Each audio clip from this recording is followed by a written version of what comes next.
On News Hour tonight. Enugu Governor, 3 Kaduna PDP lawmakers defect to APC. ADC wants National Assembly against plan to shift 2027 elections to 2026. Stakeholders push for recalibration of Nigeria's revenue allocation system. And on the foreign scene, military takes over Madagascar after President Rajolina's impeachment. Hello, good evening, and welcome to News Hour on Trust TV. I am Dorcas Yakubuzala.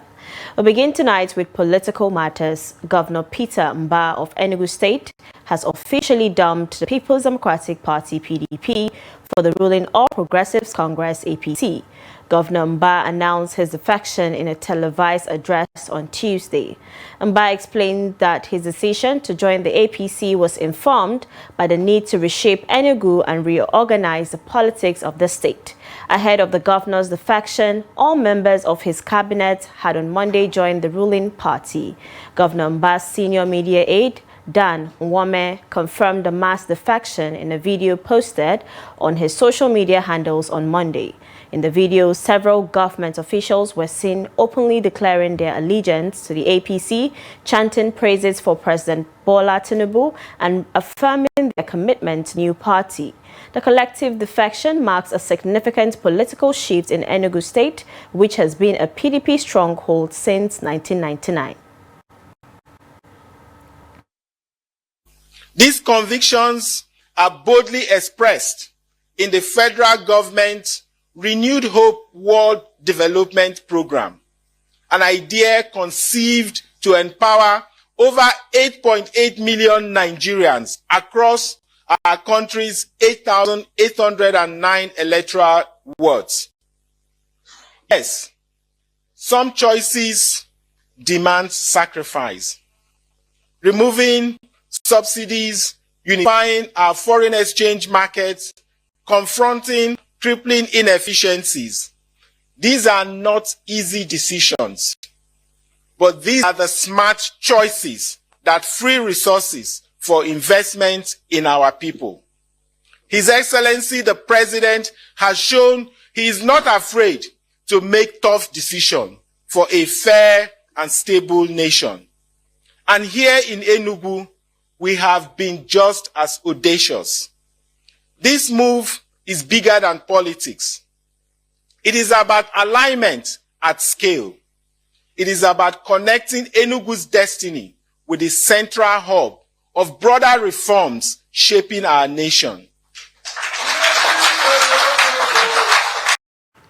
And 3 members of the People's Democratic Party (PDP) in the House of Representatives from Kaduna State have formally defected to the ruling All Progressives Congress (APC).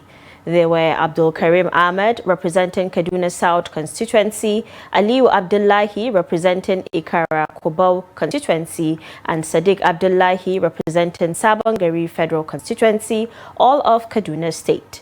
Their defections were announced in separate letters read by Speaker Abbas Tajuddin at resumed plenary on Tuesday.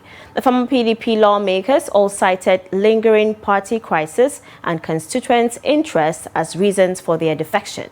Governor Ubasani of Kaduna State, who is a former lawmaker, stormed the Green Chamber to witness the defection of the lawmakers into the APC. I'm fully committed to supporting President Bola Ahmed Tinubu's renewed hope agenda and to promoting unity and sustainable development in Kaduna State under the leadership of Governor Ubasani. I also remain dedicated to the legislative agenda of the 10th House of Representatives under your esteemed leadership. Please accept the assurances of my highest regard with utmost humility. Signed, Honorable Aliu Mustafa Abdullahi, Yerim Andamo, MHR Ikara Kuba Federal Constituency of Kaduna State. Still talking politics, Oyo State Governor Seyi Makinde has urged members of the People's Democratic Party not to lose hope over recent defections of key figures to other political parties. Speaking in Abuja on Monday at the inaugural meeting of the Transportation Subcommittee of the PDP National Convention Planning Committee, Makinde said the party remains strong and will soon be back on track. He acknowledged that while some governors and lawmakers have joined the APC and ADC, loyal members must remain focused and committed to rebuilding the PDP ahead of future elections. Makinde assured that ongoing efforts at internal reconciliation and party reforms will reposition the PDP as a credible alternative for Nigerians. So I want to encourage you, when you hear the news, certain people have defected, please just hold your own corner for PDP. Hold your own corner for PDP. And this is the moment where new authentic heroes are going to be made.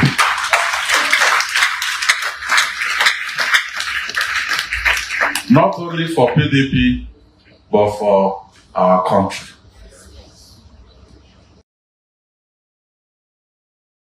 Now joining us via Zoom is Bonaventure Akuma, a policy analyst, to discuss more on this political development.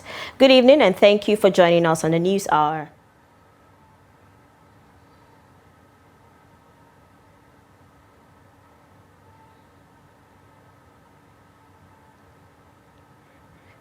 Okay, so are we witnessing a political realignment with the APC expanding its influence in the Southeast? Well, I would say yes, and then I will say no, because defection is not a very new thing in Nigeria. In fact, we are expecting more gales of defection in the nearest future because of the upcoming election. While I would say it's not a realignment, is because defection itself, this defection, it's mainly for the interest of the persons defecting, and not necessarily the people of Enugu State, for instance. Because if you look at Enugu State, for instance, and you see first of all, it is very heartwarming that the governor is not saying that this defection is born out of crisis within the political party, because that's always the narrative, that it is born out of crisis within the PDP, internal crisis. But he acknowledged that it's born out of a need to align with the center. But then what is it with this aligning with the center? Does it mean that governance, the bad governance that is being experienced before, is as a result of not aligning with the center? Or will this realignment, will this defection lead to the completion of a project within the state? For instance, the Enugu-Onitsha Expressway that has been moribund for years now, will this realignment lead to its completion? Yes? Hello, Okay. Can you hear me? Yes. All right. So now, with reports of governors in traditionally PDP strongholds like Taraba and Nasarawa considering a move to the APC, the political map appears to be shifting. What does this mean for the opposition, particularly the PDP? It means that the opposition will have to go back to the drawing board and then align themselves together. Because with this girl, already now, 3 days before the election, before the defection rather, 3 days ago, the governor of Abia State visited the Enugu State governor, and then there are feelers in some quarters that he might soon defect. Even the governor of Bayelsa State, there are feelers that there might be defection too. So there is a need for the opposition to go back to the drawing board.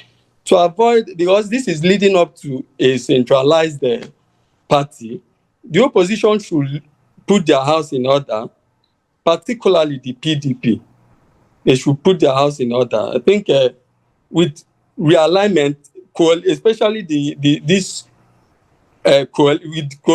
proper coalition and the alignment, it will lead to a better outcome. Yes. All right. Now, could the APC's growing dominance at both the state and national levels be setting the stage for the 2027 elections? Of course, that is the essence of the skirmishes and the realignment that is ongoing. It's the end goal is the 2027 general election. The need to capture the state, because it is when you capture the state, capture the machinery of the states, of the various states. By state now, I mean the constituent unit in the country. By capturing it, the APC is hoping to perfect everything possible to hold on to power in the general election. But then we should know that power lies within the people, and it is the people that will decide the way the election will go. Thank you so much for joining us in the News Hour and for sharing your insights. Thank you.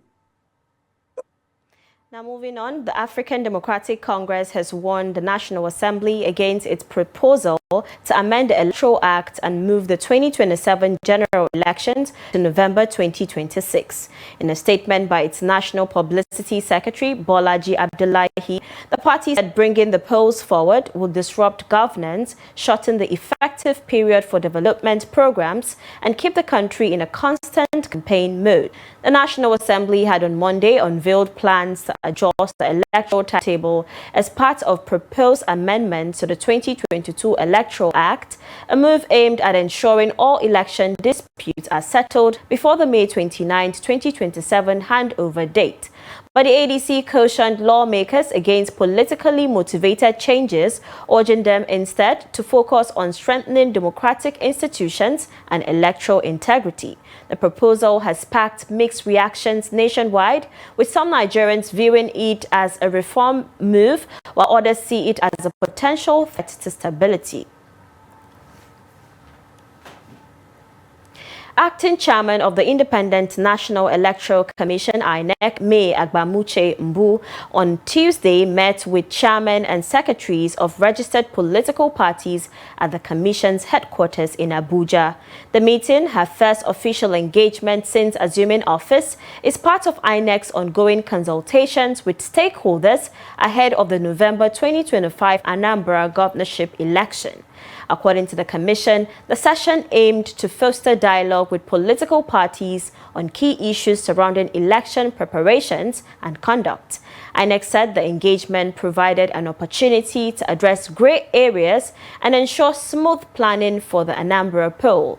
The meeting also sets the stage for further consultations with security agencies, civil society groups, and other stakeholders to guarantee a credible and transparent election. Today, we acknowledge with deep appreciation his invaluable contribution, not just to INEC, but to democracy across the continent. At the last quarterly meeting, the Commission announced a number of elections and electoral activities.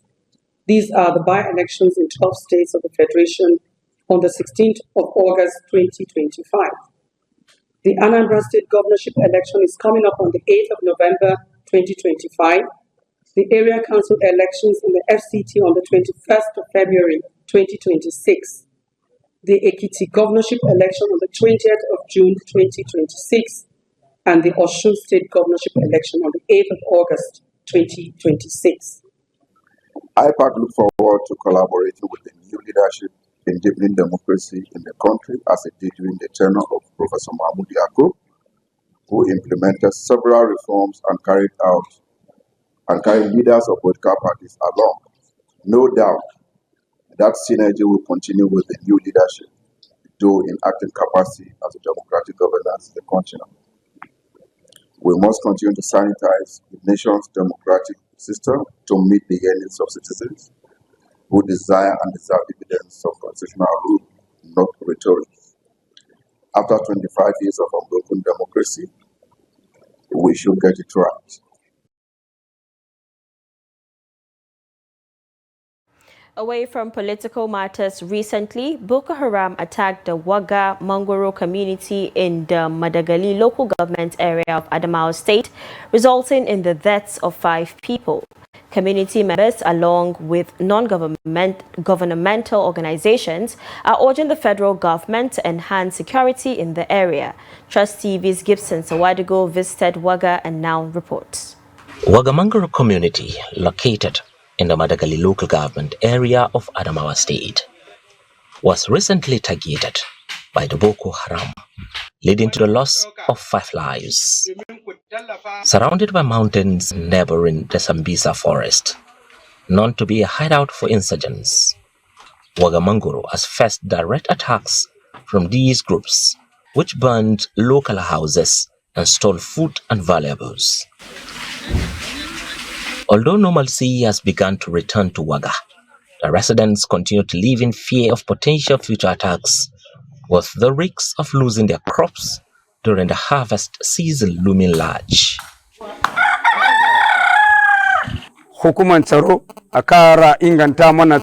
He said, "Our people still live in fear of the unknown. For over 7 years, Waga did not experience any attack, but this one was different. The insurgents looted our food and left us hungry. What we need now are the more security operatives to secure our community. We are pleading with the federal government to please help us deploy more security to this area." The appeal is coming at the right time, that they need the government to increase the presence of military operatives and other security agencies to be able to build confidence, because it is now that they are going to harvest their crops. Without security here, all the efforts they have put in throughout the farming season they have suffered is going to be in vain. So that appeal should be seriously taken by the federal government and all those in charge of security in our country, Nigeria. The aftermath of the attack leaves visible scars on Waga Mangoro, where hunger persists and the remnants of burned houses remain. To alleviate the suffering, non-governmental organizations have started rebuilding the destroyed homes and providing food supplies to combat hunger. According to the organizers, these donations are part of the ongoing humanitarian efforts aimed at supporting victims of violence and displacement throughout Adamawa State. In the course of the attack, many homes were destroyed, completely burned down, and life lost. So one of the interventions done here in this community is to rebuild the community. News outlets have taken the issue, but like you heard from them, nobody has actually come here to intervene in this regard. So we say thank you to Mission Tech Heart, who supported us to carry out this mission to assist those who are in need. 70-year-old Bulu Stada is a survivor of gunfire, recounted his harrowing experience during the attack.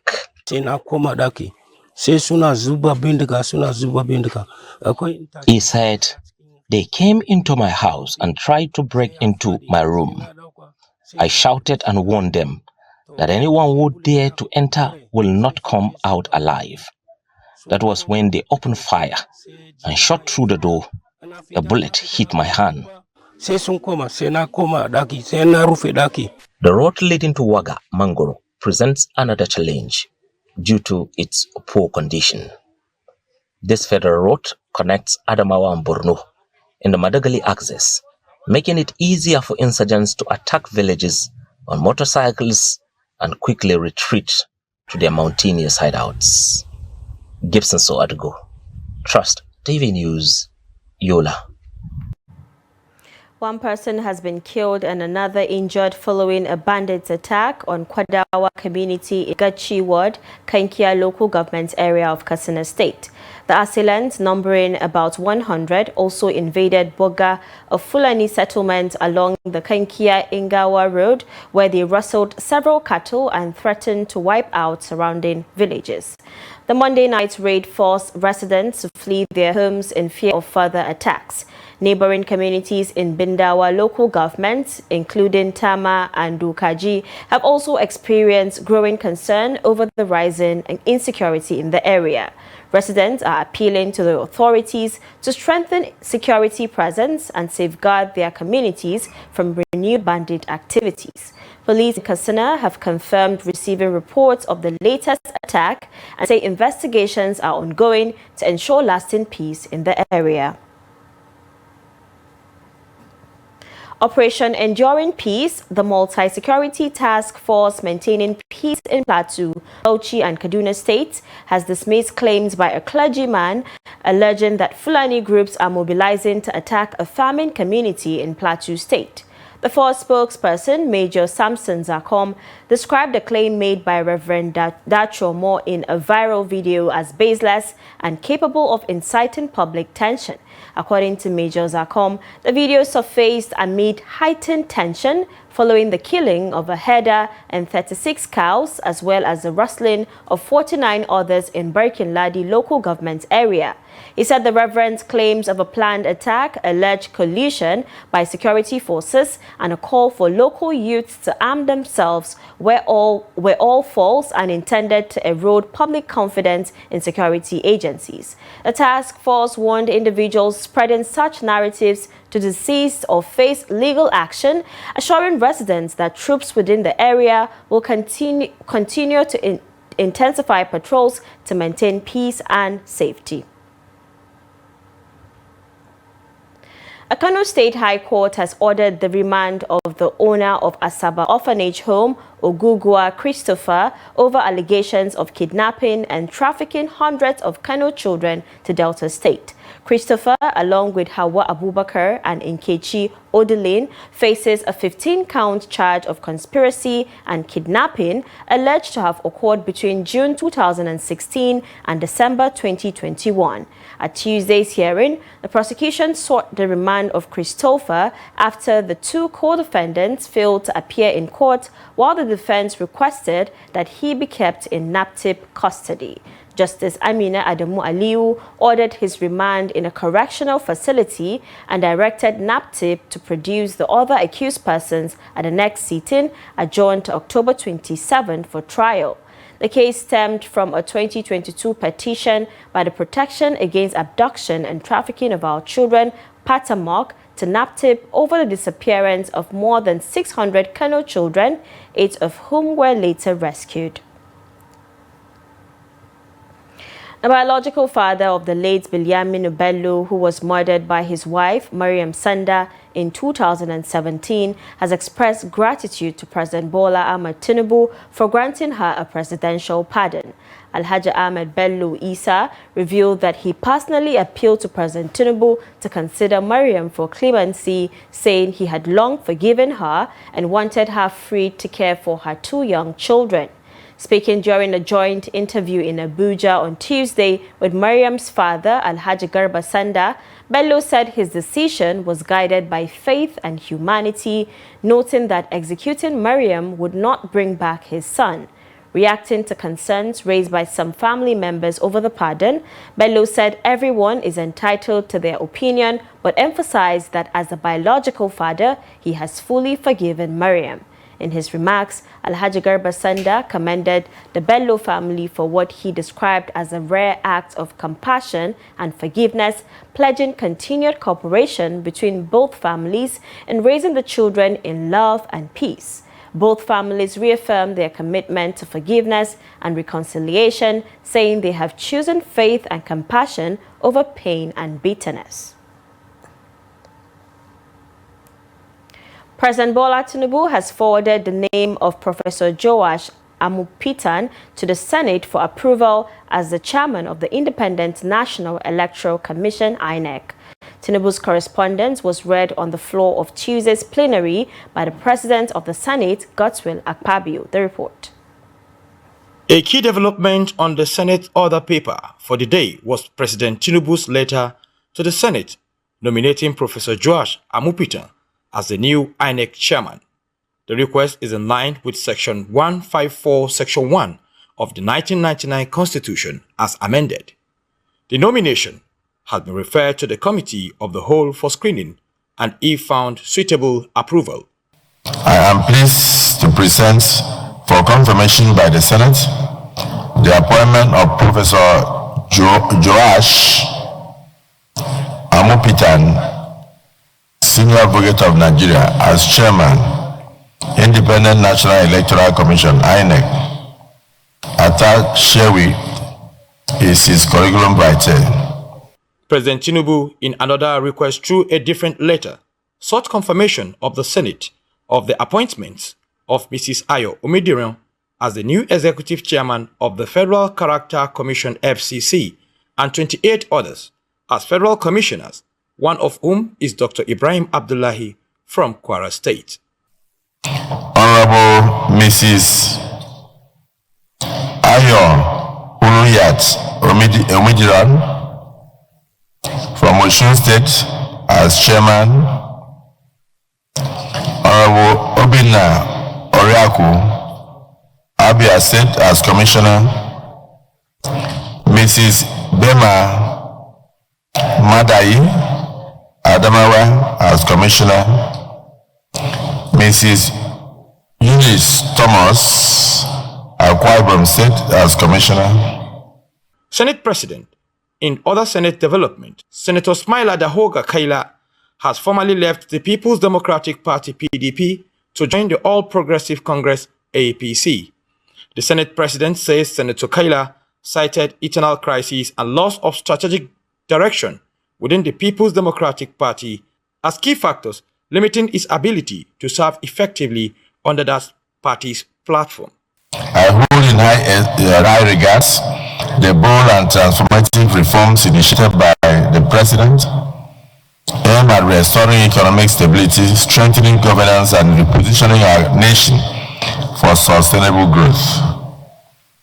These efforts reflect the decisive leadership of our country, and that's what Nigeria needs. I'm confident that these reform efforts align with my legislative ideals and my enduring conviction to contribute meaningfully to Nigeria's development and democratic advancement.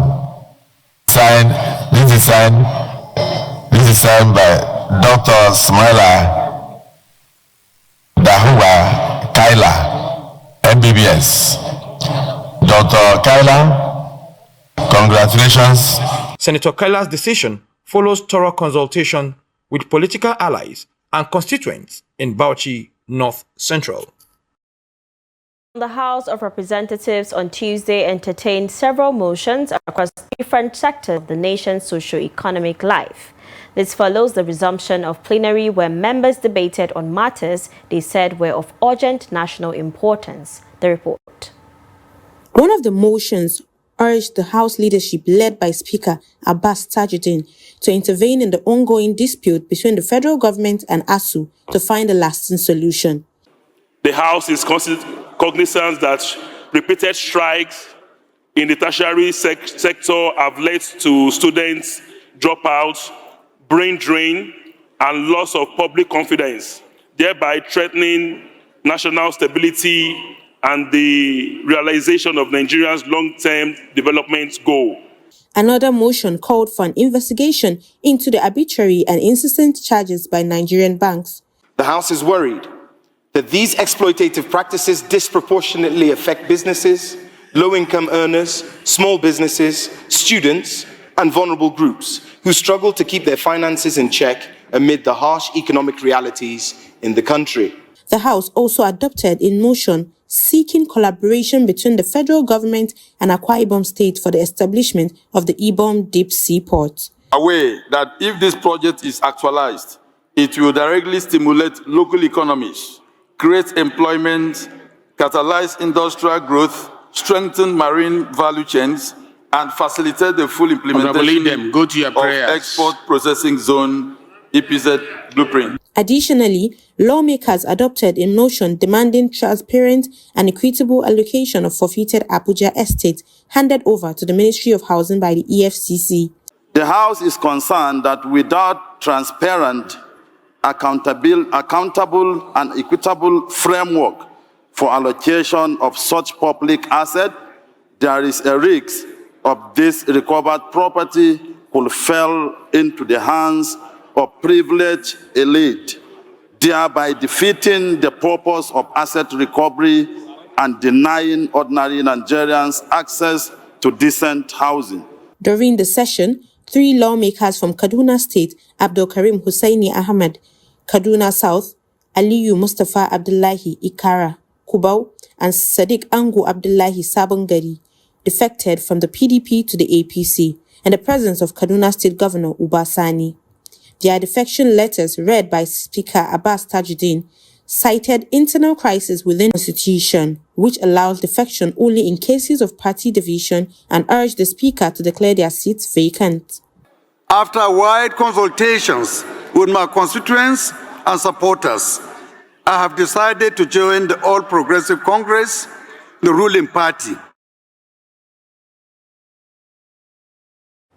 And the federal government has approved a major reform of admission entry requirements across all tertiary institutions in Nigeria, aimed at expanding access and modernizing outdated criteria. In a statement on Tuesday, Boro Owo Folashade, Director of Press and Public Relations at the Ministry of Education, said the new policy, championed by Minister of Education Maruf Tunji Alausa, seeks to remove barriers that have long restricted qualified candidates from gaining admission.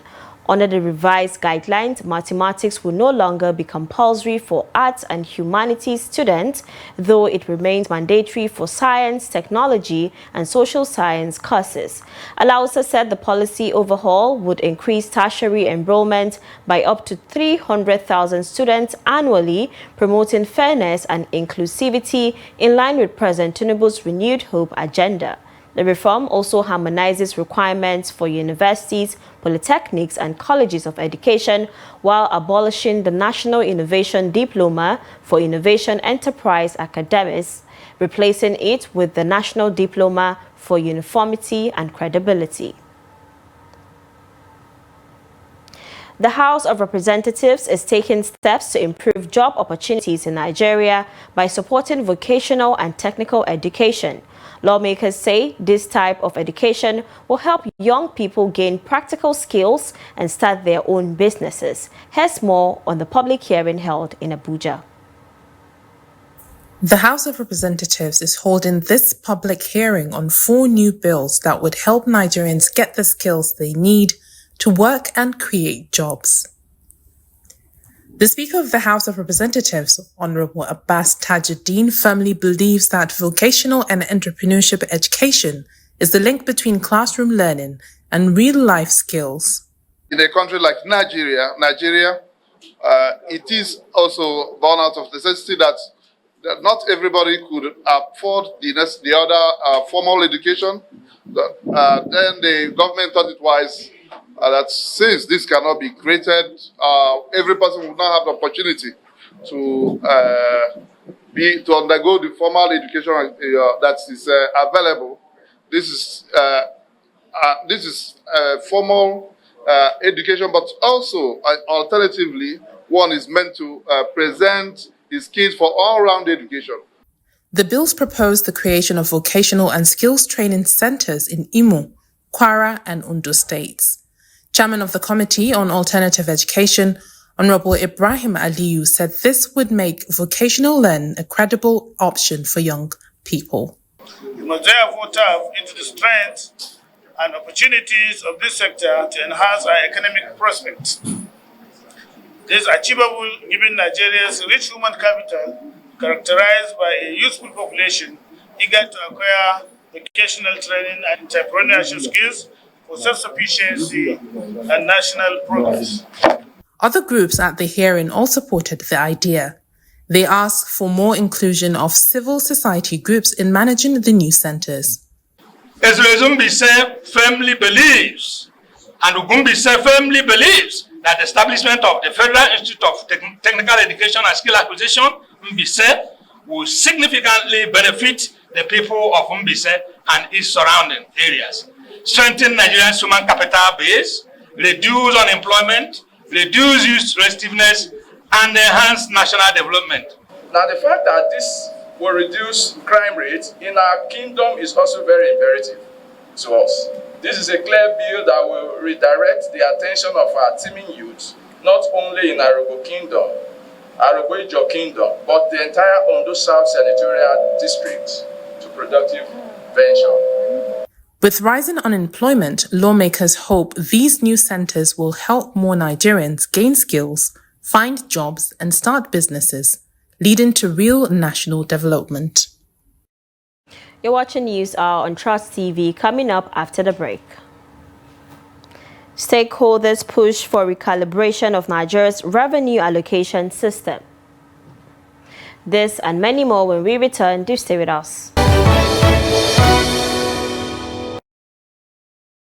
Back from the break. In case you're just joining in, this is News Hour on Trust TV. Let's take a look at our top stories again. We told you that Enugu Governor, 3 Kaduna PDP lawmakers defect to APC. And ADC warned National Assembly against plan to shift 2027 elections to 2026. And moving on to more stories, the federal government says 100 billion naira recovered from proceeds of crime has been channeled into the student loan and consumer credit schemes, 2 programs it describes as key to improving access to education and reducing financial hardship for Nigerians. President Bola Tinubu disclosed this while declaring open the annual general meeting of the Network of National Anti-Corruption Institutions in West Africa at the ECOWAS Secretariat in Abuja. Habibat Ajayi completes the report. Officials at the meeting says corruption is more than just theft of public funds. It destroys trust, weakens institutions, and fuels poverty. They called for stronger regional cooperation to fight the menace. Attorney General of the Federation and Minister of Justice, Lateef Fagbemi, urged ECOWAS countries to domesticate the regional protocol on corruption to stop officials from hiding stolen assets across borders. When the elephants fight, it is the grass that suffers. When leaders and officials plunder resources, it is the ordinary citizen who pay the price in poverty and instability. But the good news is, recovered assets can rebuild trust. Every naira, cedi, or franc we bring back is not just money. It is hope restored, dignity returned, and faith in government renewed. Security and anti-graft stakeholders at the meeting themed a united ECOWAS against corruption, discussed how to strengthen asset recovery and improve information sharing within the region.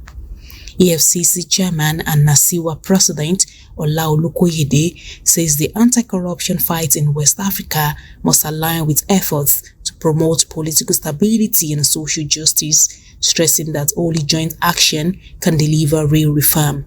More importantly, it serves as a platform for renewal of vision, leadership, and unwavering commitment to combating corruption, which remains a key obstacle to our regional development and stability.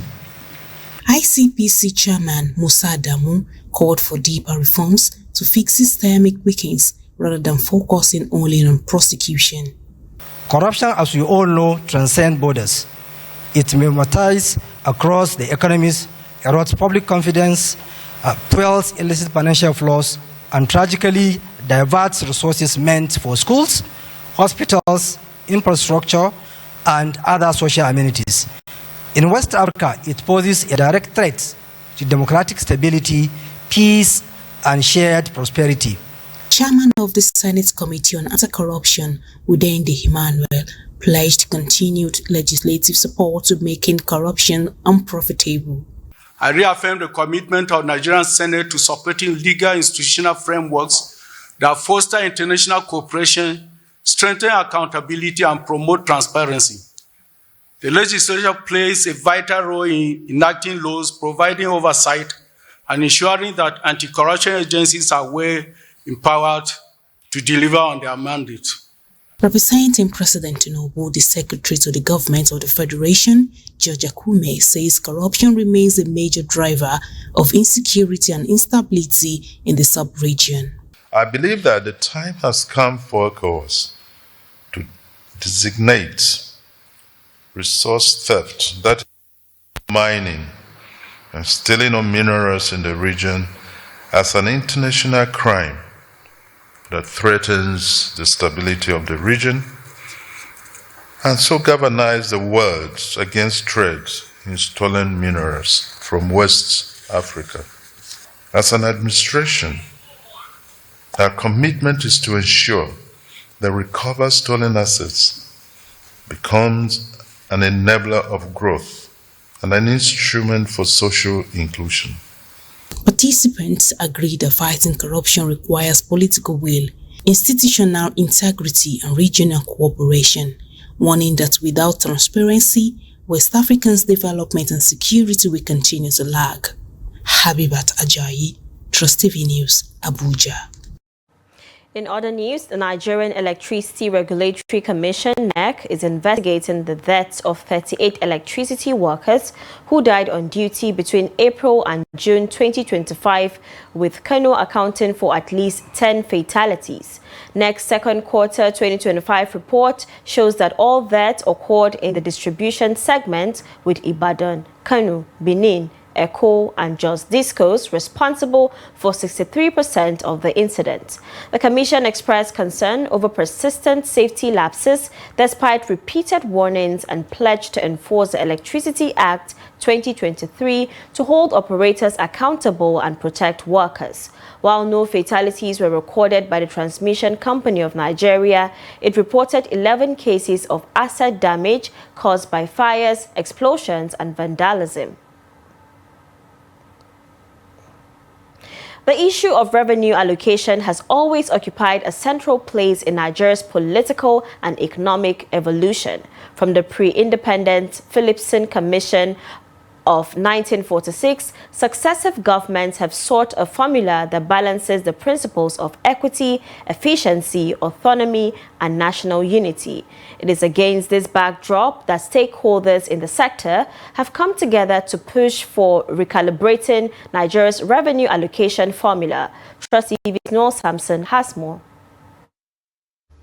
Nigeria's current revenue allocation formula was last reviewed in 2002 under President Olusegun Obasanjo, giving 52.68% to the federal, 26.72% to the states, and 20.60% to local governments. Although the Revenue Mobilization Allocation Fiscal Commission proposed a new formula in 2022, it was not approved, leaving the 2002 arrangement still in use. Despite the diversification of the economy, population has surged beyond 230 million, expenditure patterns have been expanded, and the structure of the government itself has changed. This is why stakeholders are insisting on the importance of recalibrating the revenue allocation formula and how committed is the government supporting this review. The choices we make here will shape the capacity of governments to deliver education to our children, healthcare to our citizens, and infrastructure to our communities. We're looking at the errors within the Constitution, the errors within the Establishment Act of the Commission, to ensure that there is a revised formula that recognizes the allocations of resources that we have as a country, and also look at the international best practice that recognizes our 3 tiers of government and hold the Commission itself accountable on errors of mobilization of resources and ensuring that there is clarity on allocation. The evolution of our security challenge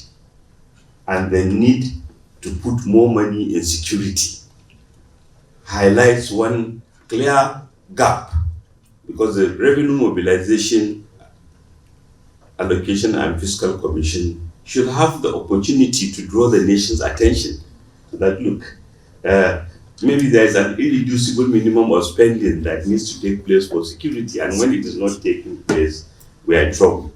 What measures are needed to ensure transparency, accountability in the use of allocated funds?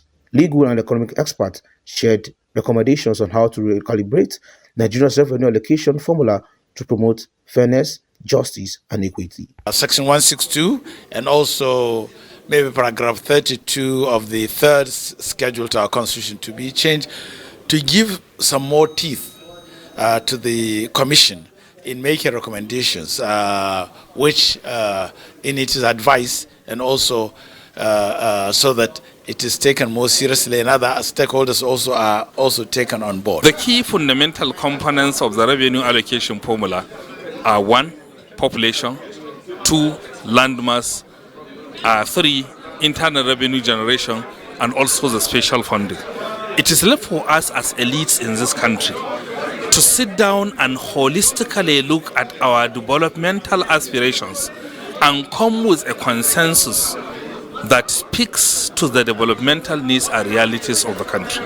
For me, the percentage is not really important, but to understand what kind of load that you are giving to the state or to the federal government. So there is a need to understand how to the devolution of power exists, and therefore to make that allocations in accordance of the responsibility of all the tiers of government. However, civil society organizations and many Nigerians argue that this is not the right time to review revenue allocation in Nigeria, especially as dominant public discussion centers on the push for pay rises for political office holders.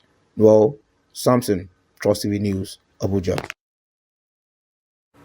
You're still watching News Hour on Trust TV. More news after the break.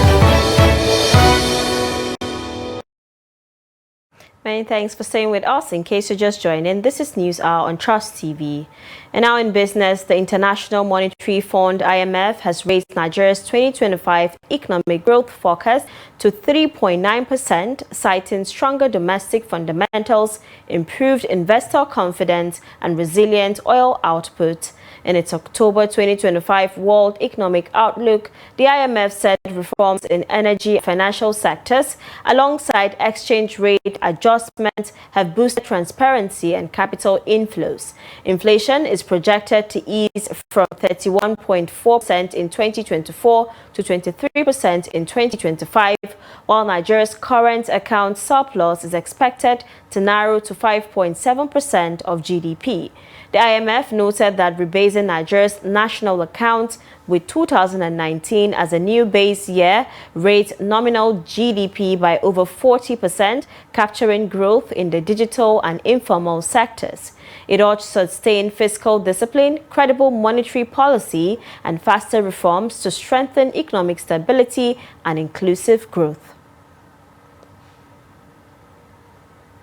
Away from Nigeria, Madagascar's political turmoil has deepened, with the military announcing a takeover just hours after Parliament voted to impeach President Andry Rajoelina for desertion of duty. Colonel Michael Randrianirina of the elite CAPSAT unit declared on Tuesday that the armed forces have assumed control of the country following Rajoelina's reported flight and unrest within the ranks. Despite the coup, the colonel said the National Assembly will remain functional under a transitional structure featuring a joint presidency, an interim government, and judicial oversight by the Supreme Constitutional Court. A development follows weeks of youth-led protests demanding reform, which escalated when the colonel unit joined demonstrators over the weekend, a move that signaled the military's break with the embattled leader. It's now time for sport updates with Kabir Lawal.